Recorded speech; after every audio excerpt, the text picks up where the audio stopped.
Om Swastiastu. Halo, selamat pagi teman-teman semuanya. Perkenalkan, nama saya Imadi Wijaya dengan NIM akhir 009 dari kelas B Program Studi Informatika. Pada kesempatan kali ini, saya akan menjelaskan dan memaparkan sebuah topik yang menarik untuk dibahas, terutama pada teknologi jaringan, yaitu blockchain dan SDG atau Sustainable Development Goals, inovasi untuk mewujudkan perubahan positif global. Nah, lanjut ke bagian apa sih itu blockchain dan mengapa menarik untuk dibahas. Nah, merujuk pada jurnal internasional Karya Tukral pada tahun 2021, blockchain ini menjadi salah satu teknologi yang sedang berkembang di dunia karena diharapkan dapat mendefinisikan kembali fungsi dan penciptaan nilai di dalam masyarakat. Nah, pada jurnal ini menjelaskan bahwasanya nilai yang ditujukan itu adalah energi dengan membahas penggunaan teknologi blockchain di dalam konteks perdagangan energi secara peer-to-peer atau P2P dan dampaknya terhadap transformasi sektor energi. Nah, kembali kepada mengapa blockchain ini menarik untuk dibahas. Selain dari fundamental peer-to-peer dalam jaringan, itu juga dilihat dari public interest-nya. Bahkan pencarian Google untuk blockchain itu sendiri meningkat dengan besaran lebih dari 5.000% sejak 2016, mengacu pada data dari ResearchGate. Oleh karena itu, topik ini sangat relevan dan menarik untuk kita bahas. Lanjut ke bagian slide sejarahnya. Sejarah blockchain. Nah, blockchain dimulai pada tahun 2008 ketika seseorang atau sekelompok orang yang menggunakan nama samaran Satoshi Nakamoto. Nah, mungkin teman-teman nggak asing dengan namanya ini. Ya, benar, yaitu Bapak dari Bitcoin. Merilis white paper atau dokumen yang berjudul Bitcoin, a Peer-to-Peer Electronic Cash System. Nah, dokumen ini memperkenalkan konsep blockchain sebagai dasar dari mata uang digital, yaitu Bitcoin. Blockchain pertama kali diimplementasikan pada tahun 2009 sebagai bagian dari peluncuran Bitcoin yang memungkinkan transaksi tanpa otoritas pusat. Sering waktu, pengembang mulai menyadari potensi yang lebih luas dari teknologi ini, di luar dari Bitcoin itu sendiri. Dan sejak itu, blockchain telah berkembang menjadi beberapa hal seperti ada smart contract, NFT yang sedang booming yaitu non-fungible token, dan banyak lainnya. Lanjut ke halaman definisi dari blockchain itu sendiri. Nah, tertera pada layar terdapat ilustrasi blockchain digambarkan dengan banyaknya kotak yang terhubung satu sama lainnya. Nah, blockchain adalah salah satu teknologi yang mendasari penyimpanan dan pengelolaan data secara terdesentralisasi. Ini merujuk pada jurnal internasional karya Li dan Huang pada tahun 2018. Nah, pada jurnal ini, peneliti berfokus pada penanganan dan tantangan dengan keterbatasan terkait beberapa teknologi yang sudah ada dahulu. Misalnya seperti cloud, manufacturing, sama IoT atau Internet of Things manufacturing. Dan yang lainnya untuk memperkenalkan jaringan peer-to-peer yang terdistribusi. Kembali ke definisi, dalam istilah sederhana, blockchain itu dapat dianggap sebagai buku besar digital yang mencatat transaksi secara terdesentralisasi dan aman. Berbeda dengan sistem tradisional yang menggunakan otoritas pusat untuk memverifikasi dan mencatat transaksi. Blockchain menggunakan jaringan node yang terdistribusi di seluruh dunia.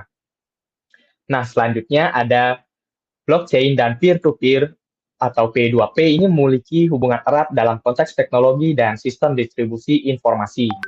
Dalam jaringan blockchain, data transaksi disimpan dalam blok yang dienkripsi dan salinannya itu disebarkan di seluruh jaringan peer-to-peer.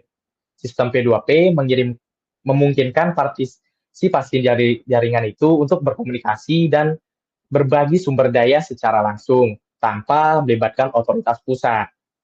Nah, selanjutnya kita lanjut ke halaman cara kerjanya atau implementasi dari blockchain itu sendiri. Tertera juga pada layar terdapat bagaimana blockchain itu bekerja, mulai dari transaksi di request sampai dengan complete. Nah, pertama ada permintaan transaksi. Seorang pengguna itu dapat meminta untuk melakukan transaksi, misalnya mengirim mata uang digital Bitcoin ke pengguna yang lainnya. Nah, yang kedua ada pembuatan blok. Transaksi kemudian dikumpulkan bersama dengan transaksi lainnya dalam satu periode waktu tertentu. Nah, blok baru yang berisi transaksi-transaksi setelah yang dikumpulkan ini itu akan dibuat. Yang ketiga, ada pengiriman blok yang baru dibuat ini itu akan dikirim ke setiap node di dalam jaringan. Nah, setiap node ini akan memiliki salinan dari blockchain yang telah dibuat. Nah, yang keempat ada validasi transaksi. Setiap node di jaringan itu memeriksa validasi transaksi dalam blok yang diterima. Apakah cukup saldonya untuk melakukan transaksi dan apakah telah memenuhi syarat-syarat dari blockchain itu sendiri, mulai dari protokolnya dan yang lainnya. Nah, yang kelima ini menarik, ada reward untuk proofment-nya atau buktinya. Kalau node-nya itu berhasil untuk validasi transaksinya itu, maka node-nya ini akan mendapatkan reward. Biasanya itu berupa koin atau token kripto sebagai insentif untuk menjaga keamanannya. Nah, yang keempat ada penambahan blok ke blockchain. Setelah sejumlah node-nya ini setuju bahwa bloknya ini transaksinya ini valid, maka bloknya itu akan ditambahkan ke blockchain yang sudah ada. Yang ketujuh baru transaksi selesai. Transaksi yang sudah diproses itu akan dianggap selesai dan tercatat secara permanen di dalam blockchain. Nah, informasi tentang transaksi akan dapat diakses oleh semua node dan menciptakan transparansi di dalam sistem. Lanjut ke halaman berikutnya, yaitu ada keunggulan dari blockchain. Yang pertama ada transparan, yang kedua ada keamanan, efisiensi, sampai keandalan. Transparansi. Blockchain ini sistem yang terdesentralisasi. Artinya nggak ada pihak manapun yang memiliki kontrol penuh atas data yang tersimpan. Maka itu blockchain ini menjadi sistem yang sangat transparan. Nah, dari segi keamanannya, ini merujuk pada jurnal internasional oleh Khan tahun 2021. Menyebutkan bahwasanya blockchain ini menggunakan algoritma kriptografi yang kuat untuk mengamankan datanya. Hal ini yang membuat blockchain menjadi sistem yang sangat aman sehingga sulit untuk dimanipulasi atau diubah. Nah, dalam jurnal ini membahas apakah teknologi blockchain ini dapat membantu sebuah atau suatu organisasi itu mencapai keunggulan yang kompetitif dibandingkan yang lainnya. Sehingga dia bergantung pada potensi dari blockchain itu sendiri. Yang selanjutnya ada efisiensi, yaitu blockchain ini dapat digunakan untuk melacak dan memverifikasi transaksi secara cepat dan efisien. Yang keempat ada keandalannya. Sistemnya itu sangat andal dan tidak bergantung pada satu pihak manapun. Lanjut ke halaman kelemahan dari blockchain. Nah, kelemahannya sendiri ada kompleksitas, efisiensi energi, dan privacy. Dari kompleksitas ini kita tahu sistem blockchain ini sangat kompleks ya, sehingga pemahaman yang baik itu sangat diperlukan lah untuk menggunakannya. Dari efisiensi energi, ini untuk penambangan mining, misalnya cryptocurrency itu sangat membutuhkan banyak energi, sehingga kurang cocok lah atau negatif untuk lingkungannya.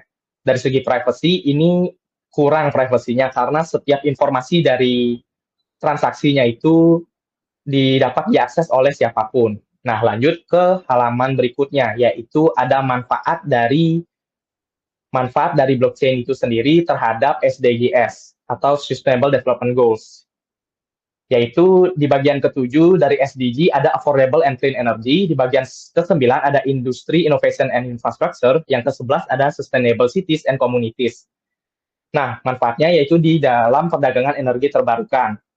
Nah, di teknologi blockchain ini dapat digunakan untuk memungkinkan perdagangan energi terbarukan secara langsung antara produsen dan konsumen. Nah, yang kedua yang di tengah ini merujuk pada penelitian dari Finuesa dan kawan-kawannya, itu tahun 2021 itu membahas tentang kecerdasan buatan atau AI dengan tujuan dari SDG itu sendiri, yaitu pelacakan rantai pasokan. Bahwasanya teknologi blockchain ini dapat digunakan untuk melacak rantai pasokan produk dan layanan.